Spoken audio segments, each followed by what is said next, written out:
Hello there guys, and welcome to the day 13 epic ride home update. And would you just look at that backdrop? That is the northern Italian Alps. I have made it to a rather famous little village. If you are a Top Gear fan, or if you're interested in great driving roads, I am in the village of Stelvio, which is near the Swiss border and not a million miles away from the Austrian border either. Today has been not the longest amount of mileage, not the longest day spent on the bike, but I'm very grateful for the couple of hours that I spent getting from Bologna to Verona last night, because this morning I immediately went and found myself a Vodafone dealer, because the SIM card that I thought I'd sorted out and then I hadn't sorted it out, and then I thought I'd sorted it out and then I hadn't sorted it out, this morning wasn't sorted out and needed looking at. So I've had to go to the Vodafone dealer on the other side of Verona, and then from there, following an hour or a couple of hours worth of trying to talk in, communicate in broken Italian and a little bit of English that they spoke, I have got it sorted. Turns out the SIM card that I was sold in Salerno is for a mobile dongle MiFi thing rather than a telephone. So some of the settings were wrong, and it was trying to use sort of cellular network when it shouldn't have a telephone number. It was, I don't know, either way, I was sold the wrong SIM card. We've now got it sorted with a settings update, so that's good, because that means I've now got 4G for definitely got 4G for the remainder of my time in Europe, thanks to a lack of roaming charges, something that we can thank the EU for. They've got that one right for definite. So I have done the Stelvio Pass today, and I am right on the doorstep of where I'm going to be meeting up with Renna and Tonic tomorrow for our little jolly through the Alps that they very graciously invited me along to. And yeah, that's going to be good. But I've been looking at where I'm going to go from there. I believe that we're going to be heading southwest, possibly through the Stelvio Pass all over again, which I am not going to complain about. It is a stunning piece of road, and I'll come back onto that in a second. But from there, I'm looking at either 2.5 really hard days riding to try and get through Switzerland and France, or I'm looking at probably 3 days slightly more realistic pace based on what I've been able to achieve getting through Italy.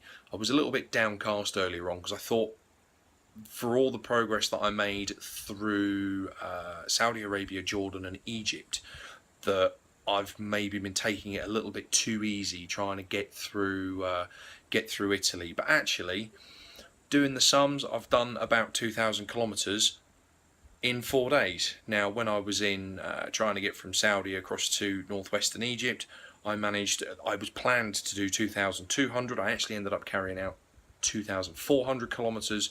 So I'm probably not far off what I should be.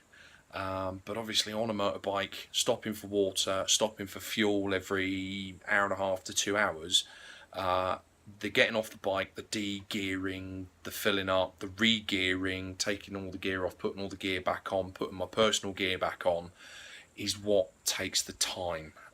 It's not like a car where you literally, it's just a splash and dash, but it's like 40-50 litres of fuel instead of the 8 to 10 that I'm putting in. So I was a bit down about it, but I've done the mental maths and I'm not too far off the pace that I was doing in the first leg. But just in terms of physical distance, I'm probably only a little way over halfway back to the UK. I really don't fancy spending another 4 days trying to get back to the UK, because I've only got so much holiday before I have to go back to Saudi. And what I'd really like to be able to do is to be able to get back to the UK and actually spend a bit of time with my immediate friends and family. So it comes back to this balance of trying to figure out how I'm gonna do it. Now, arguably, spending a day with Renna and Phil probably is the it doesn't help to getting me back to the UK. But at that point, you turn around and go, well, it's actually really, really lonely. It'd be nice to spend some time with riding with a couple of people who I know and who I've enjoyed spending time with in the UK.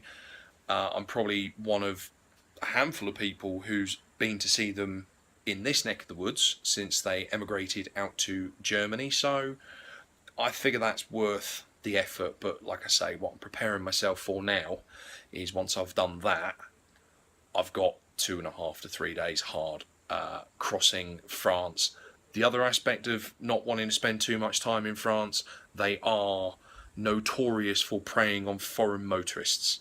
And I did all the research beforehand, and there's a load of stuff that was just completely unrealistic for me to try and obtain and pack and carry with me, stuff that I would only require in France.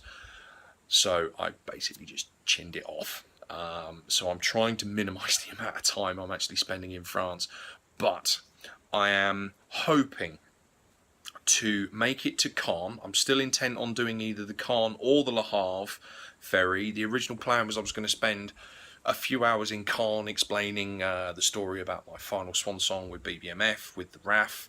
I think that may fall by the wayside yet. I'm not entirely sure. It does depend what progress I make. Ideally, I'd rather not go on the toll roads because the toll roads in Italy were stupidly expensive.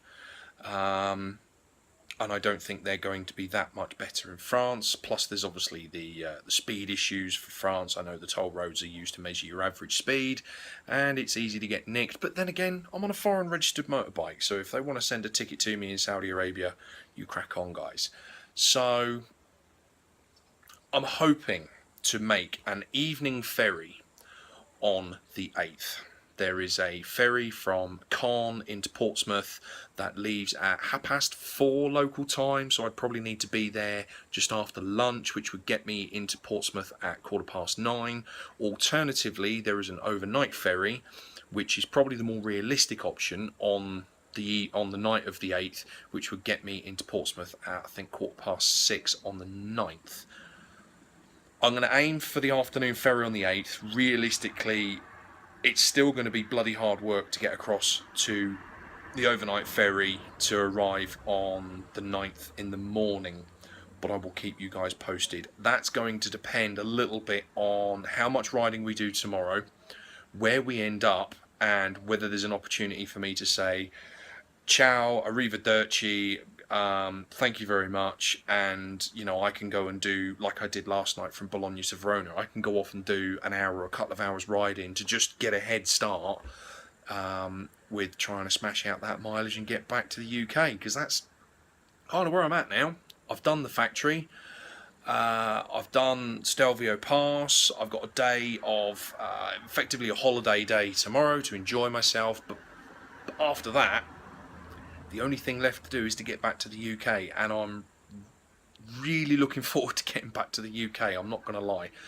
I'm better today than I was last night. Last night I was absolutely shattered. Those extra 2 hours really did take it out of me, so again, I'm going to bear that in mind with my decision making tomorrow.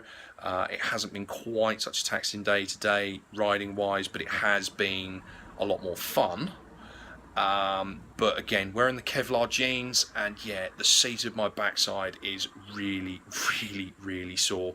So top tip, if you're planning on riding anywhere for a prolonged period of time in really, really hot weather, I would really recommend not taking Kevlar jeans.